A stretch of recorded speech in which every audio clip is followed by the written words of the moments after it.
Gilles Rémy, PDG du groupe Cifal. Bonsoir Monsieur Rémy. Bonsoir. Merci d'être avec nous sur RT France. Quels sont les enjeux de la visite de Vladimir Poutine en Autriche? Quelles sont les relations entre Moscou et Vienne? Alors les enjeux, ça concerne l'Autriche, ça concerne toute l'Europe, dans un contexte qui est fondamentalement nouveau. Je voudrais remettre ça en perspective. Aujourd'hui, toutes les règles internationales, les règles du commerce international, les règles du droit international, tout est remis en cause. Et on sent bien une très profonde inquiétude dans tous les pays européens. Et on s'aperçoit que face à cette agression américaine en quelque sorte, notamment après le retrait de l'accord sur l'Iran et des sanctions qui visent l'ensemble des économies européennes, des entreprises européennes, on sent bien que les choses ne peuvent plus continuer en l'état dans la relation avec la Russie. Il y a une particularité qui est autrichienne, c'est que l'Autriche elle-même n'est pas membre de l'OTAN, ce qui lui donne certainement une autonomie diplomatique supérieure. Et puis l'Autriche, comme beaucoup de pays, mais enfin l'Autriche particulièrement, a perdu avec les sanctions européennes. Et on chiffre à peu près, je crois que c'est le chancelier qui avait chiffré ça, à 2,5 milliards pour les dernières années. Du coup, l'Autriche milite pour la levée des sanctions qui pèsent actuellement contre la Russie. Ah, mais il y a beaucoup de monde qui milite. Il y a beaucoup de pays qui militent, et de plus en plus, puisque maintenant il va y avoir un très grand pays qui est l'Italie et qui va militer aussi pour le non-renouvellement des sanctions. Alors simplement la situation est là aussi est nouvelle avec ce qui se passe en Italie, c'est que jusqu'à présent, vous savez que le système des sanctions, c'est que l'Union européenne, depuis 2014, les renouvelle tous les 6 mois. Et le principe, c'est un consensus. Et donc aucun pays, je dirais les petits pays européens, comme la Hongrie, la Tchéquie, demain la Slovénie, n'oseront rompre ce consensus européen.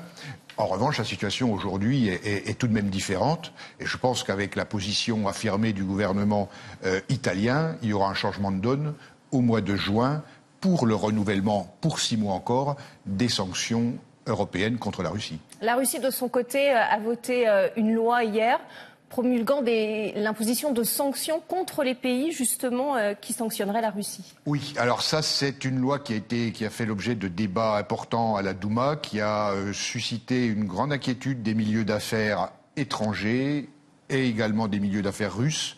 Plus précisément, il y a 2 lois. Et hier, Poutine a promulgué une loi qui permet au président russe, à tout moment, de sanctionner des entreprises de sanctions économiques qui viennent de pays, qui émanent de pays qui auraient pris des mesures hostiles envers la Russie. En fait, c'est à la discrétion du président, mise en œuvre par le gouvernement. Mais cela concerne l'Europe, finalement. Ça concerne absolument tous les pays, y compris l'Europe.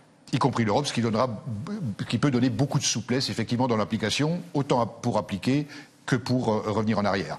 Il y a une autre loi qui n'a pas été promulguée hier et que les milieux d'affaires espèrent qu'elle ne sera pas promulguée et qui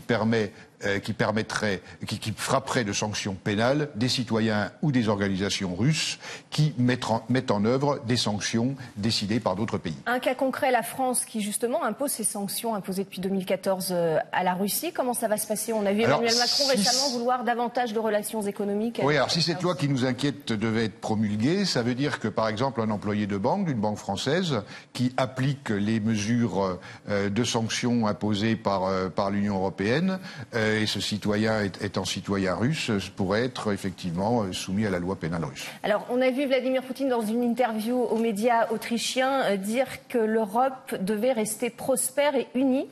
C'est plutôt inattendu de la part du président russe. En tout cas, il a voulu rassurer l'Europe, qu'il accuse de vouloir la déstabiliser, selon vous?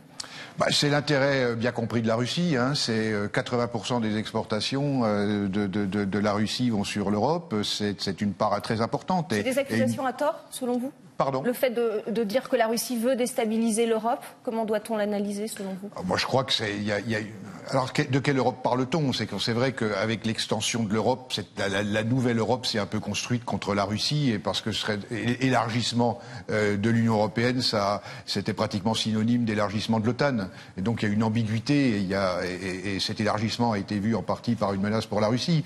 Mais pour le reste, l'inquiétude aujourd'hui, je reviens sur cette situation qui est historiquement tout à fait nouvelle, cette position des États-Unis, cette fois-ci brute de décoffrage, mais qui est ancienne, l'extraterritorialité du droit américain, menace absolument tout le monde. Et effectivement, je pense que l'intérêt objectif de la Russie, c'est pas que l'Union européenne s'effondre. Merci, Monsieur Rémy, d'avoir répondu à nos questions sur RT France.